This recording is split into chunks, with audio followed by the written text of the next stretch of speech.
Hello and welcome back to the Terrace Life Podcast, episode 3.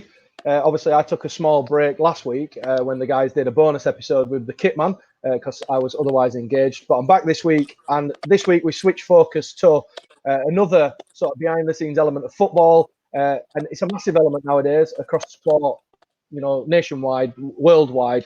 So we're going to talk to special guest Emma Jones of Leeds TV. Amongst many other things about broadcast journalism. So welcome, Emma. Thank you. Hi, Gary. How are you? I'm very good, thank you. So I think address the elephant in the room early doors. How was lockdown for you? Probably the same as it is for about 90% of the population. I've said this a few times. I feel like I've lived like 5 different lives in lockdown. I feel like at first we were all a bit like, right, okay, this is this really unprecedented thing that we're all just going to have to do. And we understood, and we still do understand why we're doing it, because it's for the greater good. But it was almost like if you were in your 4 walls and you're with your family and you're getting your hours exercise, there's an element of novelty there to an extent, because it's like, oh, well, I don't remember the last time I wasn't working every single day of the week. Like, this is good. I can do some stuff with my family and friends. And then as the time's gone on, I think we've all kind of gone, oh, wow. Like, real life is such a long time. It feels such a long time ago. I've forgotten what day of the week it is. You lose complete track of time. So I think it's just kind of, it's waking up, and every day, you never feel quite the same as you did yesterday, the next day. But I feel as though now I'm at a point where, I've been exercising and eating a lot. I've had good food to look forward to. And my brother's a PT, my twin brother who I live with. So he's had me out in the garden doing workouts at 8 a.m. pretty much every morning. So a bit of structure has helped with that. But I think now we're getting to the point where, the updates are looking like there's an exit strategy that's going to be implemented, albeit we have no idea what that looks like. But it kind of gives us all a bit more hope that some kind of normality might be on the way, so long as it's safe to do so. Yeah, I think the interesting bit will be, what does that look like when it does happen? What is normal going to be for us for next, however long? Because I've heard things that, gyms and things like that might not open till December.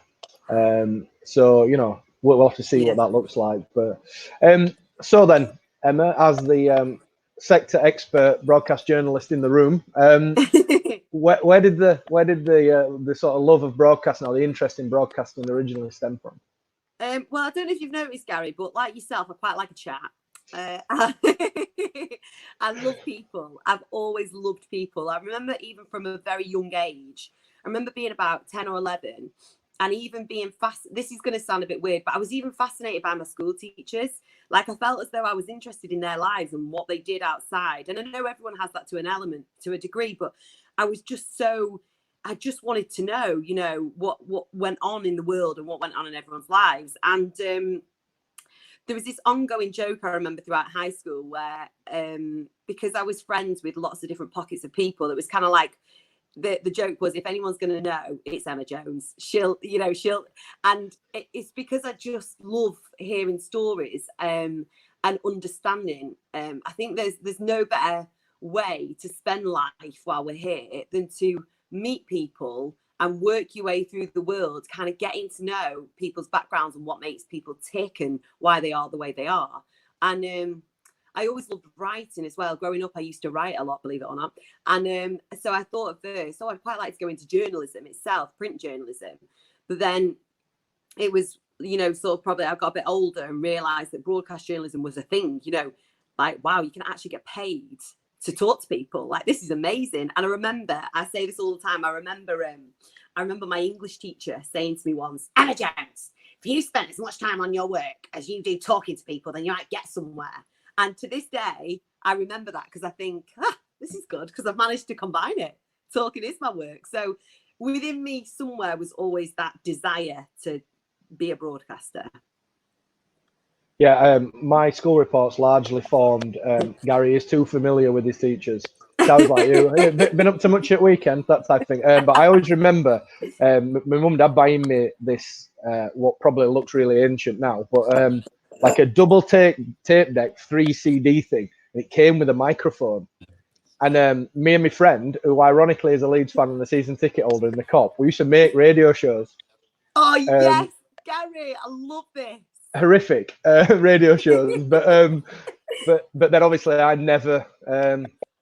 obviously never followed it through until later in life when I decided to start doing podcasts. But so just tell us then, Emma, like once you decide you want to be a broadcaster, what is the journey to doing it? You know, how do you get to doing it from the right way? It's a long one. So I think we're all naive when we're a bit younger, aren't we? I naively thought, oh, great, like this is what I want to do, so I'll just go do that. I went to uni over in Sheffield. I did journalism, but I probably enjoyed my time at uni a bit too much. And I don't mean the academic side of it. So, you know, I had a great time, but didn't come out of it I came out of it with a 2-1, but that doesn't mean I was mentally prepared to go out and be a journalist.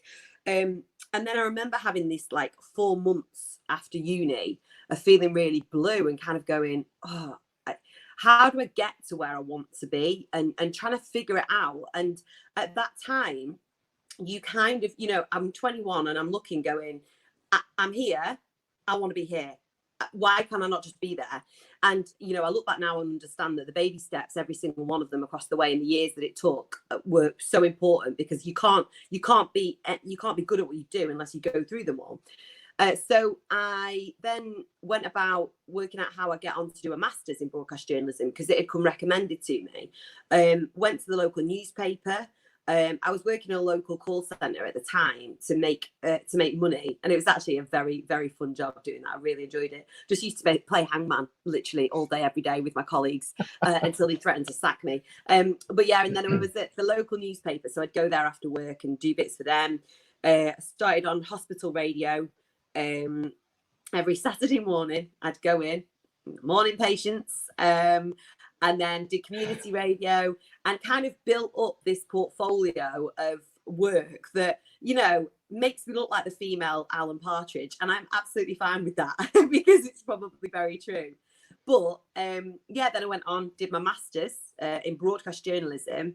And I think that is probably where I started to mature, because I understood the broadcast element. You understand, and you'll know from what you do, Gary, it isn't just sitting behind a microphone and talking.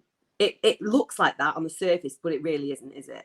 No, it's definitely not. I mean, like this podcast for me has opened my eyes a little bit, because my other podcast, which I don't talk about much on here because people have different footballing allegiances, like I already know a lot about that by proxy, just because it's, you know, it's my passion anyway. Whereas obviously this podcast, I'm learning while I'm doing it. So I'm learning about broadcast journalism. I'm learning about, I had Scott Palfrey on from Exeter City. I'm learning about marketing, and I'm learning about this and things I'd never ever be exposed to, really. And I think you're right in what you're saying in terms of broadcasting, and in my line as a fairly average podcaster, you end up learning more about stuff because you have to. Otherwise, you come on and just sound like a complete wally. Yeah. I think you do yourself down to an average, Gary. You're very good. You're very good at what you do. Oh, thank you very much. So you've obviously gone to uni, got your master's. How do you then attack getting to the point where you're at now? Again, another long road. So while I was doing my master's, I just worked for free. I went over to London whenever I could and worked at Channel 5, freelancing over there, just for free. I went over to a local radio station on their news desk, and again, just for free, I put myself in every department that I could. I was just basically annoyed the hell out of people until they agreed to pay me for work, and that took about a year. And then so while I was doing my master's, I was freelancing for Channel 5 as an assistant producer. So any stories in the north, I would go and do the interviews and sort of structure the package and send it back over to the London hub. And then I would do the same on the local radio station. I would go to, whatever was happening in the area, I would go and do my bit and send it over. But to be honest, that was also where I realised that hard-hitting news, as in, the kind of stuff, death knocking, that kind of stuff, I knew it wasn't going to be for me. I got sent to a vigil of a guy who'd been killed. I'm sorry to like be dark. No, it's good. Just being honest, I got sent to a vigil, and they basically said, we want you to get reaction from the family. And I couldn't do it. I ended up crying. My eyes out. And you know what a Marantz is, don't you? The old school equipment that you record on. I didn't have a clue how to use it at the time, really. So I'd hit record and I had to hand it back over to the news editor with me sobbing my heart out on it. And I just had to say, I'm really sorry. I don't know how to delete audio. So just to pre-warn you, you've not got any footage for your news bulletin. It's just me crying. And to be fair, he was really good about it. But again, I was... and then over for another job I was doing, I was put in a situation where they wanted me to do death knocks and get a story and stuff. And I just remember the whole day feeling really deeply uncomfortable and going, no, this isn't why I wanted to do this. This wasn't the area that I wanted to go into. It was to help people and to enjoy what I do and to do something that I engage with, not to go and invade people's privacy while they're grieving. And so I realized then, you know, and I think like almost it would have been easy for me to go, okay, well, you know, this is the route I'm on my way down now, so I'm going to stick with it. But I'm really glad that I stepped back and went, no, that isn't me. That doesn't come natural. I'm not going to be happy. So I'm going to pursue another avenue. Which is when, I realized I wanted to do something that was that allowed me to be happy and more the presenter route than a reporter route. So I started, sorry, this is really long-winded and boring. Like, no, it's good. No, when it's not your life, it's really boring, isn't it? I'm like listening to myself go, shut up. Like I got given an opportunity to do a breakfast and drive time slot, doing the traffic and travel across the north for 9 different stations. So I was up and I was in there at like 6 a.m. and then I'd leave at about 9:30 in the morning. I'd go home, have some lunch and come back about 3:30 and stay till 7 o'clock. So that was my shift every day. And I was hardly getting paid a penny for it, but I cannot tell you how much I love that job, because I was like, I've got my first proper job in the industry, full time, absolutely buzzing. And then after a while, I kind of went to them and said, you know, traffic and travel is great and all that, but I really would like to do something that allows me to not just be in a booth on my own constantly and chat to other people. So they said, okay, move to Hull, because you can be a presenter if you move to Hull. There's a vacancy there on the breakfast show. So I moved over to Hull, did the breakfast show there for a few years. And obviously it was, you know, during that time that I undertook the role on LUTV and then various other things.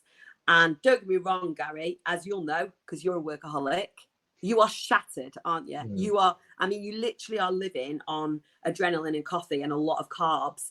But I was also, you look back and you go, my God, if someone had told 19-year-old Emma, you're going to be doing this, I would have been over the moon. So you take it and you run with it. And that's definitely. do you know you talk about the bits you did, like free paid work? I did something very similar myself. Again, I'm one of these people that's like, I want to do that. I'm gonna have a go at doing that, and I'll have a go. And if it don't work, it don't work. And PT, I wanted to be a PT, but I couldn't afford the PT qualification. So I approached a company local to me and said, basically, I'll come for free, because I knew that the company put people through PTs as well. And I basically said, I'll come and work until I've got enough for a PT qual, and then you put me through the PT qual. And they did. And ever since then, I've always looked at, you know, you talk about so I did that for free and did that for free, but you're not doing it for free because you're gaining experience, you're gaining sort of an understanding of something in that element. So like, you know, when you said to people nowadays, just go and volunteer. I'm not volunteering. It's got like a bit of a stigma attached to it, but they don't realize what they can actually get out of just going and volunteering. Do you know what I mean? I mean, the reward in itself anyway, if you volunteer and you're helping other people, that in itself is a huge reward. But you're absolutely right. That work that you do, that, you know, you say, you know, free work it's invaluable in the long run. I remember when I was doing it, I was looking around and all my friends had finished uni and stuff and they were all getting paid. So they could afford to be doing things, having nice cars, doing things that I couldn't afford to do. But it stuck with me, you know, the long game. I was like, no, I know I'm going to be happier everyone treads their own path. And I knew, you know, short-term pain for long-term gain. I knew it was going to be more beneficial in the long run. You're absolutely right. Yeah, so you already mentioned that obviously you work for Leeds United. You're the face of LUTV. Sort of, what was that like as an experience, leaving sort of radio broadcasting to walking into what when you joined was sort of on the comeback up to what it is now, if that makes sense. It was kind of like a new feeling to the club. What was that like? It really was, wasn't it? And you can't prepare yourself for that. I was not prepared. I mean, you know, I'd done local radio, and then I rock up at Ellen Road, and I'm like, what do I do here? You know, someone, and I remember because obviously Rich Williams, who also does LUTV, I remember on my first shift getting there, didn't know anyone that worked at LUTV, but I remember them going, "Yeah, Rich is running late," and I was like, so what, are we like delaying when we go on air? And they were like, no, you're going to go on your own, and then he'll join you. And I was like, guys, I've never done this in my life. Like, I'd never been on camera. I'd never, you know, I'd studied to be on camera, but I'd been radio. It had been radio. And even when I worked at Channel 5, I was always behind the camera asking the questions. You know, there was a cameraman and me sat there. So I'm going, oh. But Rich arrived. Thank God. I've never been so relieved in all my life. Rich arrived with about 2 minutes to go. But it was, all I remember was this overwhelming feeling that I was a part of something much bigger than it even realised it was. I felt something that was, I knew on that first day, I was like, and I actually, you know, the job itself, although someone said to me, you know, would you like to put yourself forward, send a demo in? It was me really pushing for it, because I knew, I was like, I know that you have this feeling within you, don't you, when something's good. And then it just confirmed it when I rocked up there, and I was like, this is, you know, far beyond what you even imagine it's going to be. You know, I'm looking around LUTV and I'm like, so this is where I'm going to be coming on a weekend, and this is how I'm going to be spending, you know, my Saturdays. And it was like, and then Eddie Gray walks in, and you're like, oh, like, what do I do here? You know, you think you can prepare all you like, but you can't prepare to be in those situations, really, because mentally you can.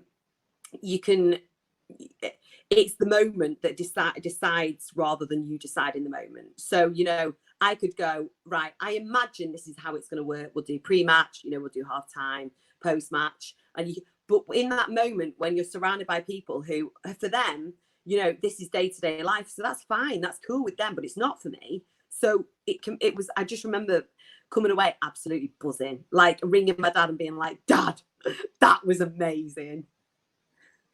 Yeah, I mean, do you think getting chucked in the deep end helped you then? Having not done much camera work apart from what you obviously studied to do. Do you think just doing it helped you rather than you sort of building, I don't know, trying to do a bit and build your way into it?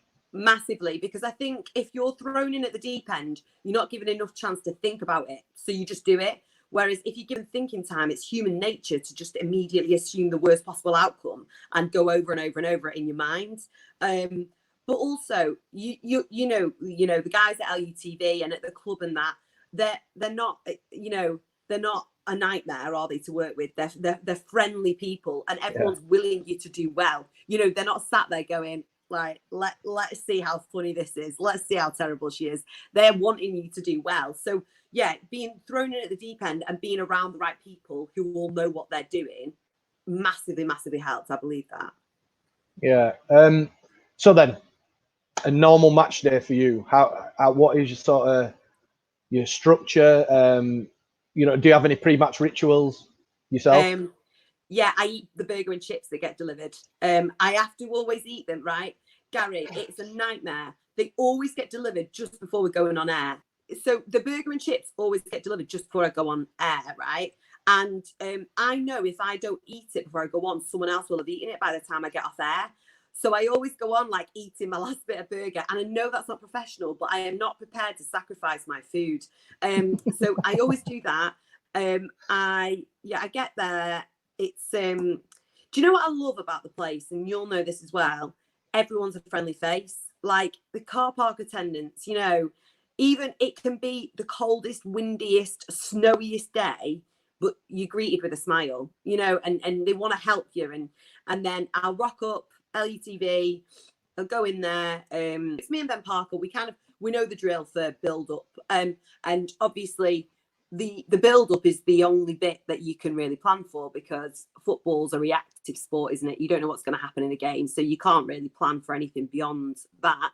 So there'll be some VT, some videotapes that we know we're playing out. And, you know, if there's anything particular that we need to discuss, anything happening, you know, any events or anything, they'll let us know. But apart from that, it's kind of, you just roll with it. We just have a good time. And a lot of people say, you know, do you have people in your ear telling you what to ask and stuff? And it's like, no, that's not how, as you know, that's not how it works. You go in there. I wouldn't be doing my job if I was depending on somebody else to be telling me what to ask or what to say. You know, that's not, and that is why, you know, for anyone that wants to get in the industry, I would massively recommend Club TV channels for that, because there aren't the workforce. There's not people there that can, you know, hand you a script or anything, and there's no auto cue. So you're your own man. You've got to go in there and you've got to do it yourself. And I think that's really beneficial, because you learn over time,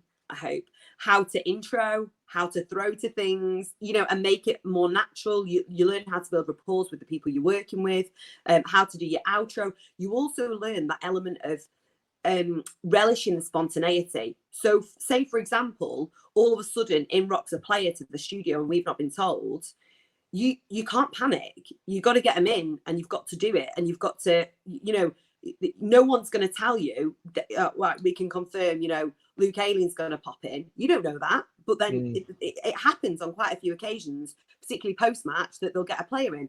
So it's a really, really good learning ground for anyone, I'd say.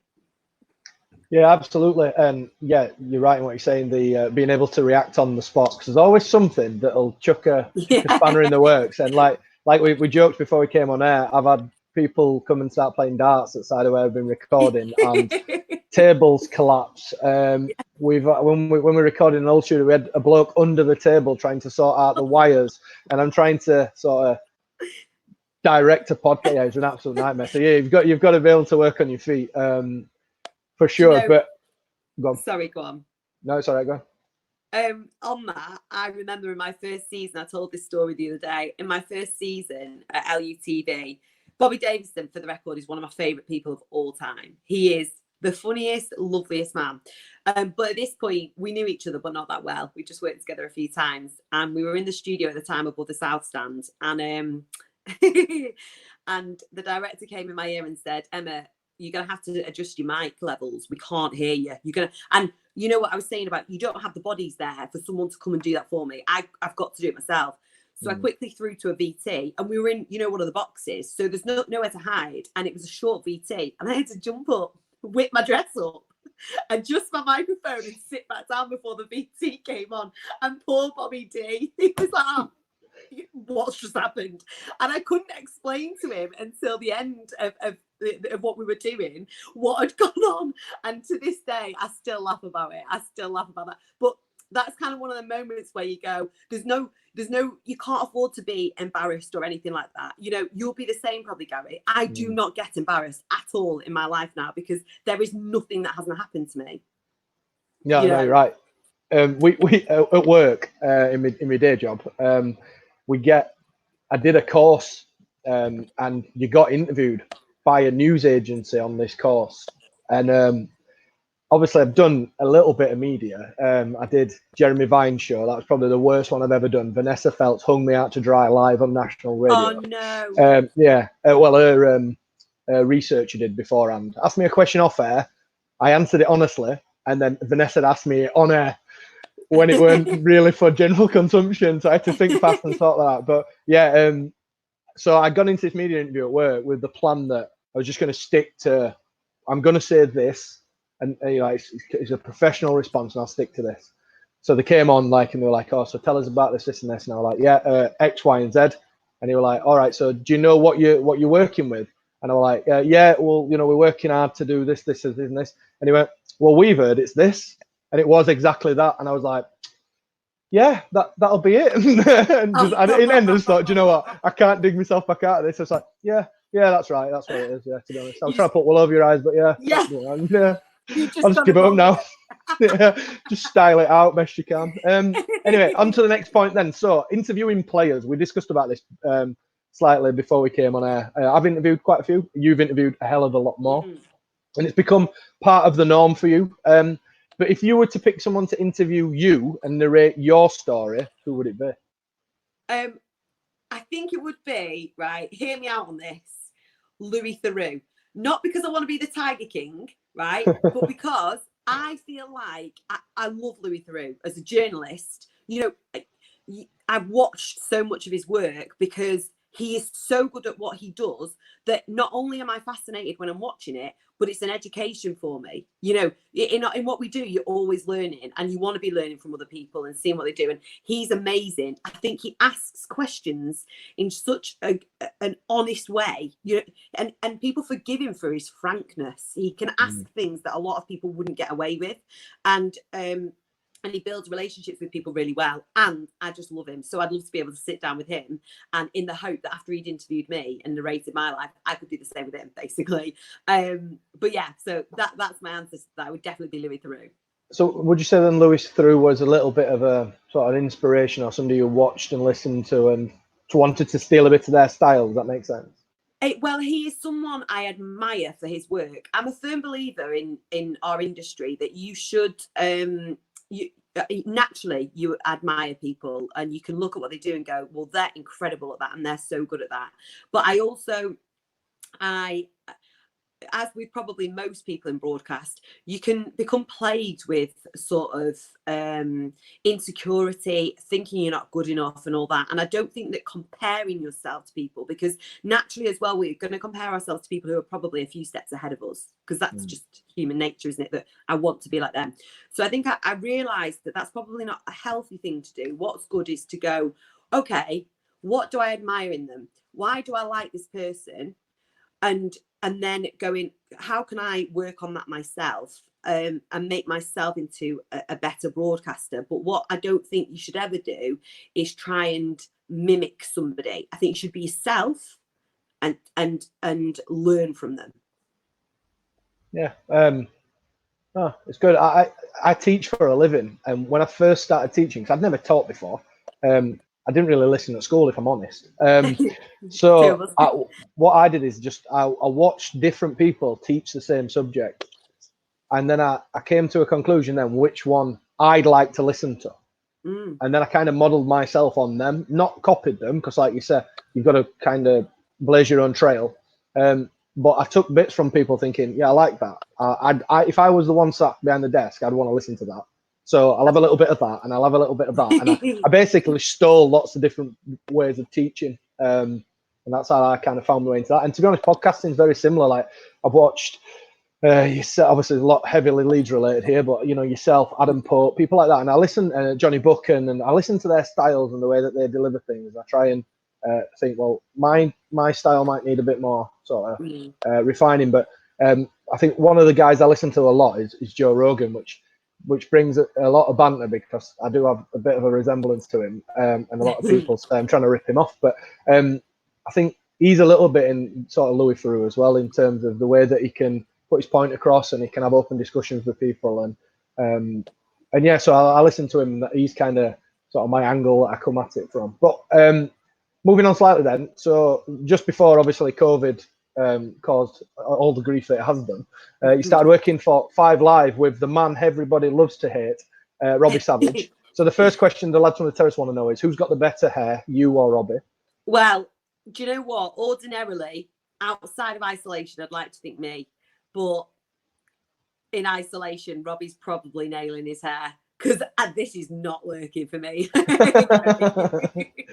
So what's he like to work with, Robbie? Because we jest that is the people who really love to it, and you cannot listen to a football podcast without his name coming up at some point, because everybody's got a story about Robbie Savage. So what is he like to work with? Because he's been around the broadcasting game for quite a bit now, hasn't he, Robbie, to be fair?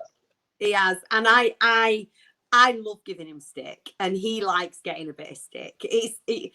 People do enjoy it. You do, don't you? Certain kind of people enjoy that, but he's a good guy, you know. He's a good guy, and I admire the fact that, because let's be honest, you know, he's played football at a questionably professional level.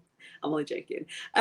He's been in broadcasting for quite some time, and I'm still relatively new to it all. So for him to, you know, be so good with me on that show and believe in me, because you do have to believe in the person that you're working with, that's built my confidence a whole lot since August when I started working on that, you know, and that whole team anyway at the BBC. That is because it's, again, you're thrown in at the deep end. You're doing a national football phone in. You don't know who you're getting on the phone.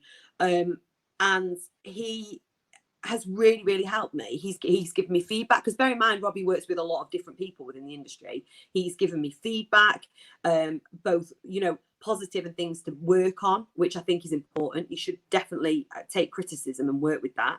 And he cares. That's one thing I think people should know. Robbie really does care on a human level about people.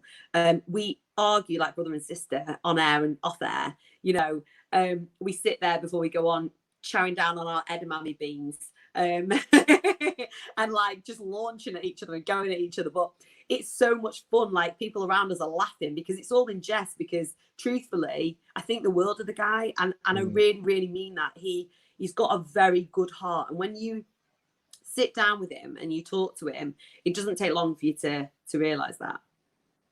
Yeah, that brings me on to what you wanted to hear, is it? No. To be honest, I've been around football for quite a bit now with podcasting and stuff. The image portrayed of some footballers is normally quite far away from the actual truth of what they are really like as people. But you mentioned a point there about interacting with fans. So with being a phone-in show, how hard did you find that when that first started? Because I'm sure that chucks up a world of problems.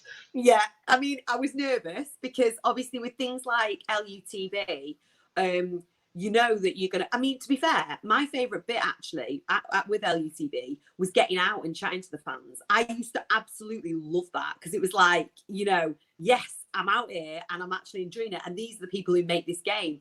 But you kind of know that, well, it's not live. So if somebody swears or somebody says something inappropriate or something like that, it can be edited out quickly before we go on air. Apart from that, I know I'm working with the same kind of people, and they might bring a player and stuff. But with that, you kind of go in, okay, anybody in the world can ring us right now and they can say anything they want once they get on air. And that's quite a daunting prospect. But I tell you what, it's enjoyable because of the very nature of it. You get some great personalities. And then when they ring back again, you go, oh my God, I remember you. And you're buzzing because you know that they were really entertaining last time. So it's kind of like I said to you earlier about the whole being reactive thing. I mean, literally on a Sunday, that game finishes and then we're on air. And so, and it's kind of like, you know, we've watched the game there at the BBC, and you kind of know probably how fans, I mean, don't get me wrong, sometimes fans surprise you with the reaction to things, but you kind of have a feeling about how they're going to be feeling about their club and their team and that performance. But it's amazing, and it's incredible how fast an hour and a half goes, and you come off it and I'm like, I want to be back on. I want to keep going, because again, like how it's fans that make the game, it's fans that make that show. It's literally them that make it tick. Sorry, Robbie, but it's not you, it's them.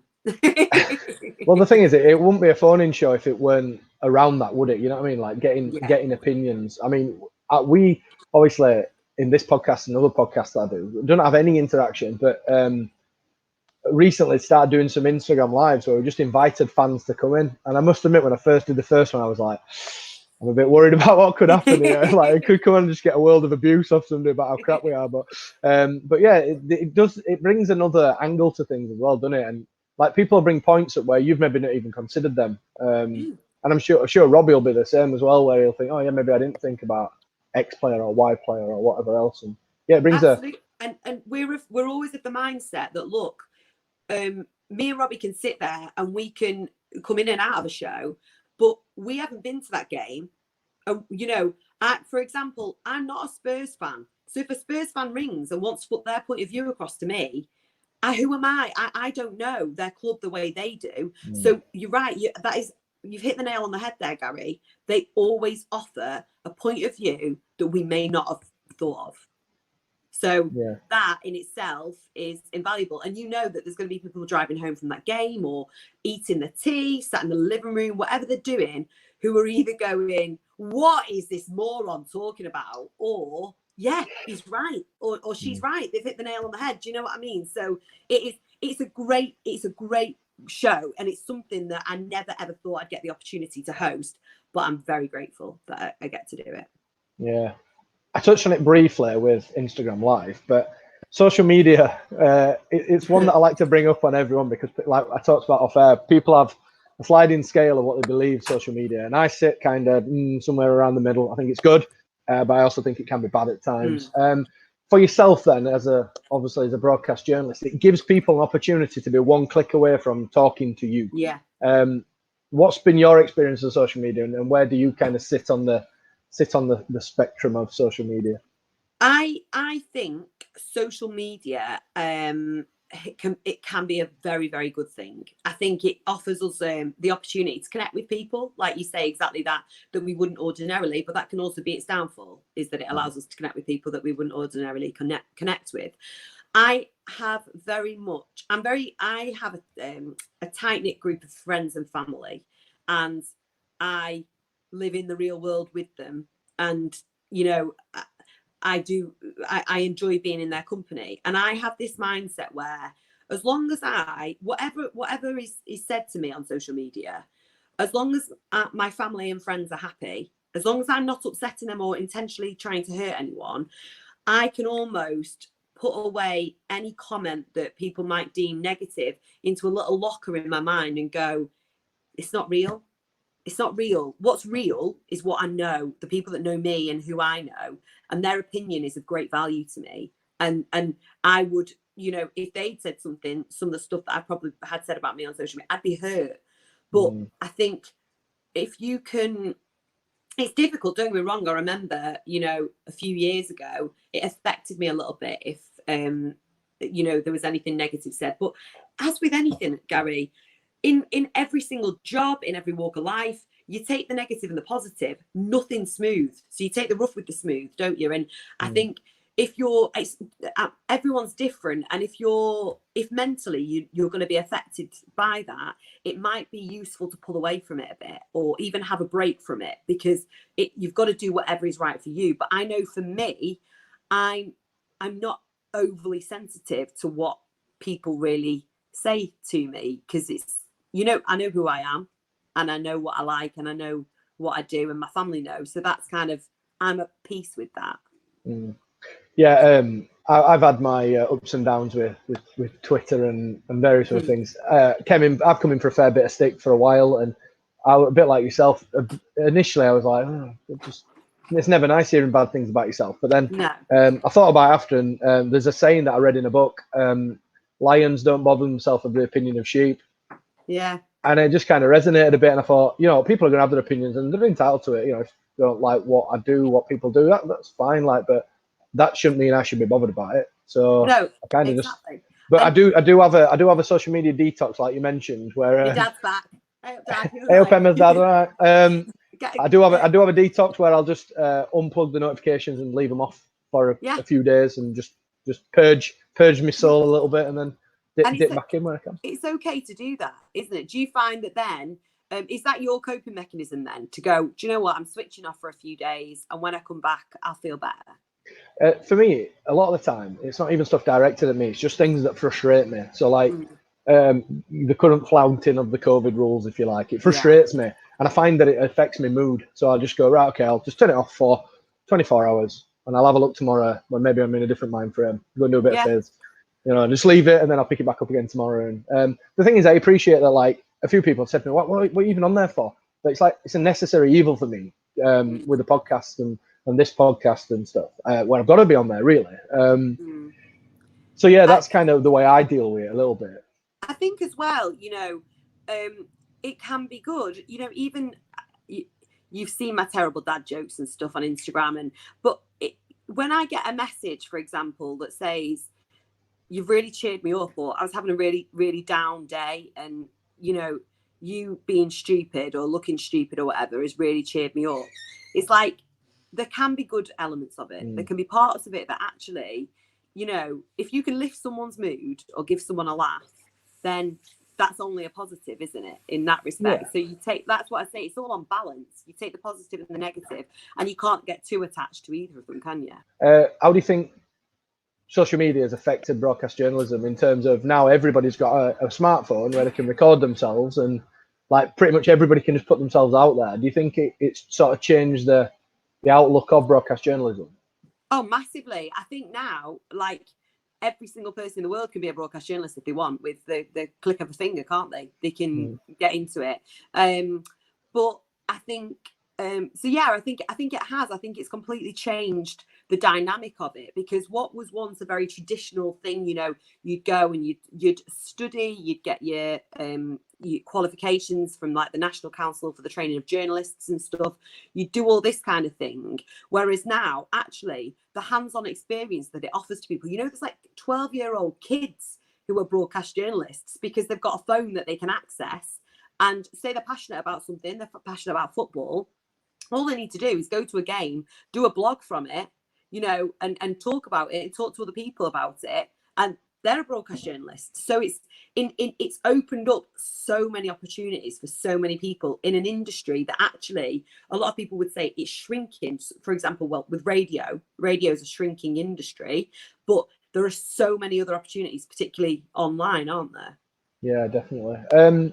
So then, Emma, before we get on some fan questions, what's the future hold? Have you got any dreams, aspirations? You know, where do you think I want to host that show, or, you know? Do you know what? I used to have like 5-year goals and stuff, and then the goalposts always moved because I'd end up doing things that I never imagined I was going to be doing. So, for example, if you'd have told me this time last year I was going to be hosting 606, I wouldn't have believed it. So I rid myself of that mindset, and I think if you can be happy in the present doing what you do, which I am, I love the versatility of the work that I do. I love the fact that no 2 days are the same, and that I get to mix with loads of different people. I kind of step back and go, well, this is what I got into it for. This is exactly the reason I got into it. So I'm happy with where I am, always open to new opportunities and ways that I can grow as a broadcaster. But I don't say to myself anymore, right, I want to be there in X amount of time, because I think that can put undue pressure on yourself and almost remove the enjoyment of the moment that you're in, and make you not appreciate it as much. No, absolutely. No. Before we move on to some fan questions, and the last one, obviously you found yourself now in the dream job that you wanted, broadcast journalism for sport. But what was your worst job before that? You don't have to name names, obviously.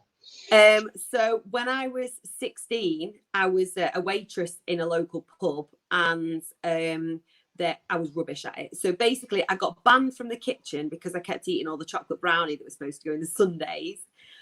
They wouldn't let me go behind the bar because obviously I was 16, I wasn't allowed.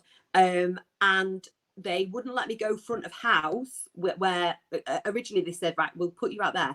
But then I was taking too long to seat people because I just wanted to chat to them. So in the end, they were like, Emma, you can clean tables, which I was absolutely fine with, except the manager would stand over me and go, you're not going with the grain. You're doing it wrong. You've got to go with the grain of the wood. And those words used to haunt me at night, not going with the grain. So that is, I would say that was probably my worst job, is cleaning tables the wrong way. Wow. And I thought mine were bad packing bananas. Anyway, moving on to some fan questions. Obviously, we prepped the fan questions about 3 weeks ago, and then lots has happened in the meantime. So, unfortunately, I've not got the name of the people who asked the question, but I've got the question. So there's a start. So question number one from somebody. Favorite ever Leeds player and why? It's going to come as no surprise when I say Eddie Gray, because he not only, right, obviously he's done incredible things. He is part of the furniture, the fixtures and the fittings of that club as a player and a manager. Everyone loves him. But for me, it isn't him as a player, it's him as a man, because I remember on my first shift being so nervous, and him coming over to me, introducing himself to me, being interested in me and what I did. And I was like, Eddie Gray's asking me what I do, you know, and also not having a lot to say. I work on a local radio station, Eddie, you know, and also it's not like you can go, what about you? Because I already knew everything about him, you know what I mean? So, but he is just the most humble, grounded, lovely man. You know, he comes into LUTV now and he just always jokes. The first thing he says is, "Oh, you're eating again, are you, Emma?" Because I've always got a Kit Kat chunky in my mouth when he gets there, and it's or a Yorkie, and he's just, honestly, well, Gary, you'll know, he's just lovely, and you just can't you can't say a bad word about the man. He's lovely. Yeah, I had a moment not so long ago. We did a live show on the other podcast, and Eddie came as a guest to the live show, and we was at an exhibition, and on the wall of the exhibition was all of Leeds United's honours, what they'd won in their existence. Yeah. And my son was stood looking at him, and Eddie just stood outside of him, popped his arm on his shoulder, and talked him through him. And at the same time, there was Eddie's goal against Burnley being played on a telly, and I had one of them out-of-body experiences, and I was thinking, so that guy there who just took 9 people on and scored, he stood over there with his hand on my son's shoulder, talking him through winning some of these major trophies. And like you say, he's just a great guy, and he's got time for everybody. And he's like, there's no airs and graces. He's just a fantastic fella. Like, he is great. I do think the world of him. And like you say, like probably in that moment, it's like an awe-filled moment, isn't it, for you watching that? But then for Eddie, he just sees himself as I'm just Eddie. Yeah, well, even like we were running off on a little bit of a tangent, but I'm sure people will appreciate it. Even somebody said to me, "I can get you Eddie Gray for this live show," and I was like, "Brilliant, sort it."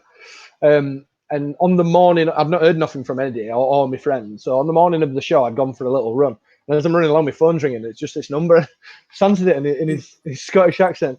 "Hey, it's Eddie. Where do I need to be tonight?" And I'm like, hold on a minute. This is Eddie Gray. Well, if you could be here, Eddie, you know, if you want, like, that'd be fantastic. Yeah, I'll be there. I'll see you then. All right. Incredible. But yeah. He's great, isn't he? He's great. Yeah, he's a fantastic bloke. Right, so what made you fall in love with football? And if you was or are a player, what position would you play? Gary, have you not heard? I'm a central defender for the Welsh national team. It says it on Wikipedia. So centre half then, ball winning centre half. Yeah. Do you know what? I'm not even right. I have no visual spatial awareness. My cardio is terrible. I'm clumsy. I trip over my own feet. So I'm not even going to insult the game by saying what position I play in, because I would be of no benefit to any team. Trust me. But no, I remember because I've grown up. I've got a twin brother and an older brother, and a granddad who's very passionate about football. My granddad is quite an animated guy anyway, but I have never seen him more animated than when he was on the side of that training pitch. And I remember him getting so animated one time that the ref came over and went, "Mate, do you want to referee this game?" My granddad had a whistle in his pocket, and he was like, "Yeah, I will." No one was actually expecting him to do that, but it was amazing, because I think, you know, like I say, he's a very animated guy anyway, but never like that.